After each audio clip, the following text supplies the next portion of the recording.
मैं पिछले कई दिनों से मैसेजेस रिसीव कर रहा था, मैं अलर्ट था, मुझे मैसेजेस मिल रहे थे कि डॉक्टर को ऐसी जगह से मारेंगे इसको पता नहीं चलेगा।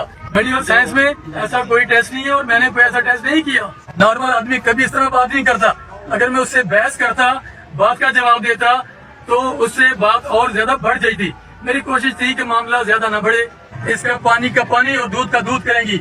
मैं कोई सुलह सफाई नहीं करूंगा, मैं इसके मंतकी अंजाम तक लेके जाऊंगा। बच्चियां मेरे हाथों में पैदा हुए, वो इस वक्त जवान हो गए, उनकी शादियां हो गई, उनके बच्चे जवान हो गए। 1988 से 2025 तक हिसाब लगा ले, आज तक कभी ऐसा कभी इल्जाम मुझ पर नहीं लगा। मैं इसकी डिटेल में नहीं जाऊंगा, मैं सिर्फ इतना कहूंगा कि ये मीडिया असैसिनेशन है, कैरेक्टर असैसिनेशन है। मेरा 10 करोड़ का एक प्लॉट जो है वो गलम्बा रोड पे है, जिसकी रजिस्ट्री मेरे पास है, इंतकाल मेरे पास है, कब्जा मेरे पास है। इन्होंने एक एक्स पार्टी केस चलाया जो मेंटेनेबल नहीं था, अदालत से फ्रॉड किया, मेरे साथ फ्रॉड किया। और मुझे उस वक्त पता चला जब बैलफ और पुलिस मेरी सिस्टर के बर्तन उठा के सड़क पे फेंक रही थी। वो मंजर भी देखा आपने, उसकी वीडियोस बनी और सारे BHO ने देखी।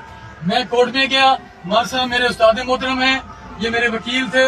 12/2 की एप्लीकेशन मूव की, जो डिग्री हुई, बैलफ गया और उसी तरह उनका सामान उठा के बाहर फेंका गया और मुझे कब्जा मिला। असल तकलीफ इनको ये है। मैं पिछले कई दिनों से मैसेजेस रिसीव कर रहा था, मैं अलर्ट था, मुझे मैसेजेस मिल रहे थे कि डॉक्टर को ऐसी जगह से मारेंगे इसको पता नहीं चलेगा। मैं अलर्ट था, मैं एंटिसिपेट कर रहा था, मुझे पता था, लेकिन मुझे ये नहीं पता था कि इतना घिनौना और घटिया ये मुझ पे हमला करेंगे। मैं इन तमाम बेबुनियाद और बेसलेस और झूठे इल्जामात की हल्फन तरदीद करता हूँ और कोर्ट जो है वो इंशाल्लाह इसका पानी का पानी और दूध का दूध करेंगी। मैं कोई सुलह सफाई नहीं करूंगा, मैं इसके मंतकी अंजाम तक लेके जाऊंगा और इंशाल्लाह इसके बाद ये इनको फेस करना पड़ेगा। और जो मेरे खैरखा जो मेरे खिलाफ इस किस्म की असैसिनेशन कर रहे हैं मीडिया पे, सोशल मीडिया पे, वो थोड़ा मोहतात रहे। They have to face the music. मैं उनके खिलाफ भी कार्रवाई करूंगा। सर, वो एक सवाल भी बहुत गर्दिश कर रहे हैं, जो वीडियो उसने आपकी बनाई तब आपने खामोशी इख्तियार की थी। मेरी बात सुने, उस वक्त वो बंदा इतने तैश में था, आप उसकी वीडियो देख के अंदाजा लगाएं, वो एक नॉर्मल आदमी की वीडियो नहीं है। नॉर्मल आदमी कभी इस तरह बात नहीं करता। अगर मैं उससे बहस करता, बात का जवाब देता तो उससे बात और ज्यादा बढ़ जाती। मेरी कोशिश थी कि मामला ज्यादा न बढ़े। मुझे अंदाजा नहीं था कि इस हद तक जाएगा। मेडिकल साइंस में ऐसा तो कोई टेस्ट नहीं है ना? मेडिकल साइंस में ऐसा कोई टेस्ट नहीं है और मैंने कोई ऐसा टेस्ट नहीं किया। ऐसा कोई टेस्ट नहीं होता। मेरा बड़ा एस्टेब्लिश क्लिनिक है, मेरे ऑफिस में 2 स्टाफ होती हैं और हर टाइम, और पेशेंट्स होते हैं, और जो पेशेंट है उसकी फीमेल अटेंडेंट साथ होती है। मैंने अर्ज किया कि 1988 से मैं कर रहा हूँ, ये कोई पहली दफा नहीं है।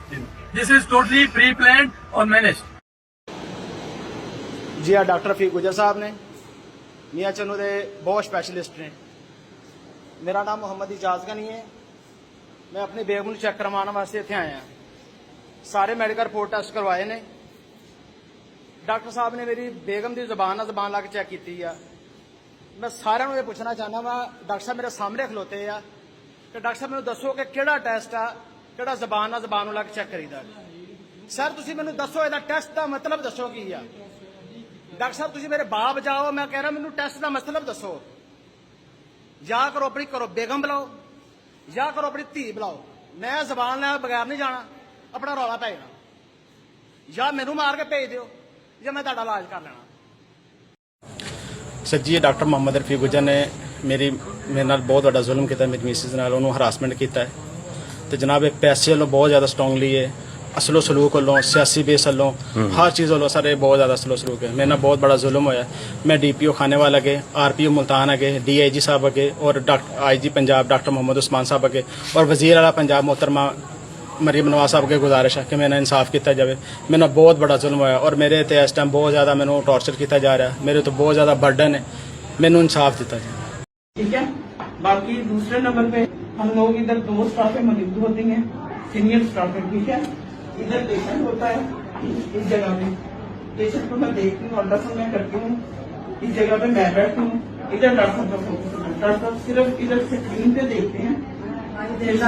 आके ले जमींदी है 3-4 नर्सा होंदियां, वो चेक करांदियां, डॉक्टर मशीन हले बेटा हथ ही नहीं लेता, धियां बड़ा तरह समझदार, बड़ा इज्जतदार बंदा, बेटियां तरह समझ के एडा अच्छा बंदा जान के किसे फंसाया। डॉक्टर ने बाहर क्या मामला हुआ, उसने अपने हस्बैंड के साथ क्या बातें की हमें नहीं पता, ठीक है। ये घर से पहले ही प्लान बना के आए थे और इन्होंने ऐसा किया जो कि नहीं होना चाहिए। रूम देख सकते हैं और इस पे जो सारे इल्जामात, अफसोसनाक इल्जामात बात की जा रही है कि इतने से रूम के अंदर और ऑलमोस्ट 6 लोग मौजूद हैं, जिसके अंदर 5 फीमेल्स हैं और 1 डॉक्टर है। तो इस तरह इस छोटे से कमरे के अंदर ये सब चीजें वैसी मुमकिन नहीं है, लेकिन हम चाह रहे चेकअप करवा के बाहर निकल गए, उसके बाद आपने यहाँ पर क्या देखा? हम लोग पेशेंट देख रहे थे, बाहर से आवाज आई है शोर की, हम बाहर निकले हैं। बाहर देखा तो वो पहले उसके मियाँ ने डॉक्टर साहब का बाजू पकड़ा यूं करके, ये कैसा टेस्ट करना, ये वो इस तरह की बातें की फजूल सी। हम तो देखते रहेंगे, उसने 5-10 मिनट में ये सारा कुछ करके पुलिस आई, बंदे इकट्ठे होंगे सारे, तो डॉक्टर को आप सर कह रही हैं इतने सालों से, कभी आपको इस तरह महसूस हुआ होगा? बिल्कुल भी बिल्कुल अच्छा नहीं। नहीं। डॉक्टर रफीक साहब लाइफ एज एन एंजल, उनके बारे में लफ्ज नहीं है कि हम उनकी अच्छाई बयान कर सकें। जैसे गरीब पेशेंट्स आ जाते हैं, उनको वो फ्री में मेडिसिन देते हैं, फ्री में चेकअप करते हैं, उनका इतना ख्याल करते हैं कि उनको कहते हैं कि बाहर तक छोड़ के आए। उनके बारे में ऐसे लफ्ज हमारे पास नहीं है, ऐसे वर्ड्स दुनिया में नहीं आए जो हम उनके लिए इस्तेमाल करें, बयान करें। वो इतने अच्छे इंसान है, लेकिन जो उनके साथ हुआ ये नहायत दर्दनाक और अफसोसनाक वाकया पेश है जो मियां चन्नू में फर्स्ट टाइम हुआ है।